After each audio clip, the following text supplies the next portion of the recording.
মুখ্যমন্ত্রী মমতা বন্দ্যোপাধ্যায় হুঁশিয়ারি দিয়েছিলেন যে সরকারি জমি দখল করে রাখা যাবে না, ফুটপাতকে দখল মুক্ত করতে হবে।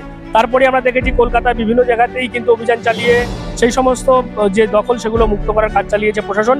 এবারে জেলার বিভিন্ন পুরসভাও সেই পথে হেঁটেছে। এবার কিন্তু এই উচ্ছেদ অভিযানে নামলো ডানকুনি পুরসভার আমি রেল ব্রিজের নিচে রয়েছে, আমি দেখাতে বলবো এই যে দোকানপাটগুলো রয়েছে ডানকুনি রেল ব্রিজের নিচে, সেইগুলোকে কিন্তু আজ থেকে ভাঙার কাজ শুরু হয়েছে। পুরসভার পক্ষ থেকে একটি জেসিবি মেশিন নিয়ে আসা হয়েছে এবং তা দিয়ে যে সমস্ত দোকানপাট মূলত ডানকুনি রেল ব্রিজের নিচে রয়েছে সেগুলোকে কিন্তু ভাঙা হচ্ছে। এবং শুধু রেল ব্রিজের নিচে নয়, বিভিন্ন জায়গাতেই সরকারি যে জমিগুলো রয়েছে সেখানে কিন্তু এভাবেই দোকানপাটগুলোকে ভেঙে দেওয়া হবে, এমনটাই কিন্তু পুরসভার পক্ষ থেকে জানানো হচ্ছে।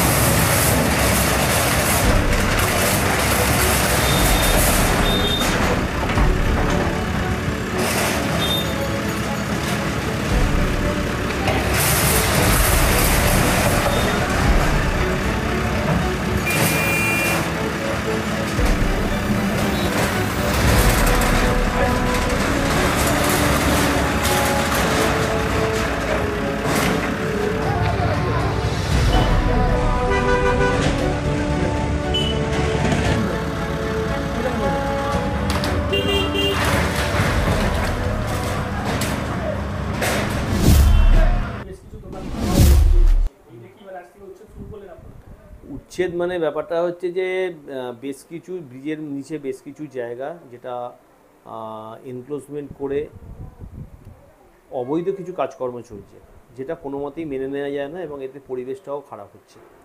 তো এই জায়গাগুলো আমরা অ্যালাউ করছি না। আর এছাড়া যারা ভালোভাবে ব্যবসা করছে তাদেরকেও আমরা অনুরোধ করেছি যে আপনারা আস্তে আস্তে সরিয়ে নিন, কোনোভাবেই এনক্লোজমেন্ট করবেন না। এবং এটাও ঘটনা যে কিছু মানুষ ব্যবসা করছে, তারা হয়তো ফুটের মধ্যে রেখে জিনিসপত্র বিক্রি করছে টেম্পোরারিভাবে, আবার দুপুরবেলা উঠে চলে যাচ্ছে। এগুলো নিয়ে আমাদের অতটা কিছু বক্তব্য নেই। আমরা চাই যে সরকারি জায়গাটা যেন সরকারি কাজে ব্যবহার হতে পারে, কারণ আমাদের আগামী দিনে বেশ কিছু প্রোগ্রাম আছে, বিউটিফিকেশনের প্রোগ্রাম আছে, তারপরে সুলভ শৌচালয়ের প্রোগ্রাম আছে, এগুলো আমাদের প্রোগ্রাম আছে। এছাড়াও দেখেছেন বেশ কিছুদিন আগে ব্রিজের নিচে একটা জায়গা থেকে অগ্নিকাণ্ড হয়েছিল, আগুন লেগে গেছিলো এবং তারপরে ব্রিজটাও ক্ষতি হয়েছে।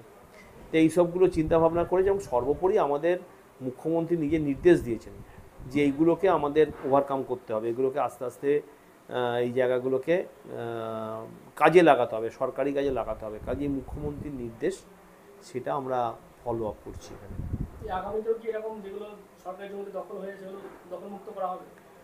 দেখুন, সরকারি জমিতে অনেকে ব্যবসা করছে, তাদের প্রতি আমাদের একটা মানবিক দৃষ্টিভঙ্গি ছিল, আছে এবং আগামী দিনেও থাকবে।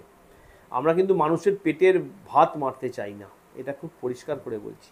কিন্তু কিছু মানুষ জায়গা দখল করে ঘিরে রেখে দিয়েছে, কোনো কাজে লাগায় না। সেই সব জায়গায় রাত বিরেতে বিভিন্ন ধরনের আজে বাজে কাজকর্ম হয়, আমাদের কাছে খবর আসে, আশেপাশের লোক রিপোর্ট করে।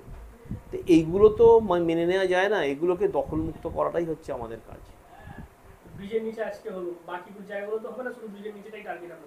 না, বাকি জায়গা তো আস্তে আস্তে হবে, কারণ আমাদের মাইকিং তো হচ্ছে, আপনারা দেখছেন মাইকিংটা তো আমরা সারা ডানকুনিতেই বিভিন্ন জায়গায় করছি।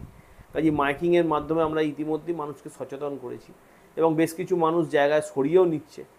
আজকেও তারা বলেছে হ্যাঁ আমরা সরিয়ে নেবো। তো এটা ভালো, মানুষ এইভাবে যদি সহযোগিতা করে আমরাও সহযোগিতা করব, কারণ ডানকুনিতে দেখুন প্রচুর মানুষ এর ওপর নির্ভরশীল। আমরা তাদের রুটি রুজি চলে যাক এটা আমরা চাই না, কিন্তু আবারও বলছি যে যেটা করতে হবে রাস্তাঘাটগুলোকে পরিষ্কার করে যাতে মানুষ যেতে পারে, পরিবেশ যাতে ভালো থাকে। এবং আরও একটা ব্যাপার, এটা বারবার সরকার বলছে যে প্লাস্টিক ব্যবহারটা মানে অত্যাধিক হয়ে যাচ্ছে, কোনো মতেই এটা নিয়ন্ত্রণ করা যাচ্ছে না। আমরা একই সঙ্গে প্লাস্টিক যাতে ব্যবহার না করা হয়, দূষণমুক্ত যাতে পরিবেশ আমরা তৈরি করতে পারি, সেটাও আমরা আবেদন করেছি। এবং আমরা দেখতে পাচ্ছি ভেঙে দেওয়ার পরই যারা এখানকার ব্যবসায়ী দীর্ঘদিন ধরে ব্যবসা করতেন তারাও কিন্তু দেখতে পাচ্ছি অসহায় হয়ে পড়েছেন। কথা বলবো, এই বহুদিন ধরে তো এখানে দোকানপাট চলতো, আজকে তো পুরো সব ভেঙে দিলে কি করব? আমরা কিছু করতে পারবো? সরকারের সঙ্গে লড়াই করতে পারবো, মারপিট করতে পারবো? কটা ক্ষমতা আছে আমাদের? যা করছে আমাদের ওপরে সেটা সহ্য করতে হচ্ছে, বুক পেতে দিতে হচ্ছে। মারলেও আমাদের বুক পেতে দিতে হবে। কিসের দোকান ছিল আপনার? আমার চায়ের দোকান ছিল। এটা করেই কি পুরো পরিবার চলতো? তা আবার কি করব? কি করে খাবো বলুন? হ্যাঁ, আমাদের মধ্যে ছেলেরা, সৎ ছেলেরা কি করে খাবে? আমরা তো উল্টো পাল্টা আজে বাজে কাজ তো করতে পারবো না, খেটেই আমাদের খেতে হবে। ফুটবাজারে দোকান লাগিয়েছি, লাগিয়ে পুরো আমার ফ্যামিলি চলছে, গোটা ফ্যামিলি চলছে। দায়িত্ব সব সমস্ত কিছু পার মাসে আমার 15-20 হাজার টাকা খরচা লাগে, ডাক্তার খরচা আছে, মায়ের খরচা, এগুলো কোত্থেকে আসবে, কে দেবে আমাদের বলুন, কে দেবে? আমার দোকান আগে ওইখানে ছিল, ব্রিজ হওয়ার সময় আমি স্ব ইচ্ছায় দোকান সরিয়ে দিয়েছি।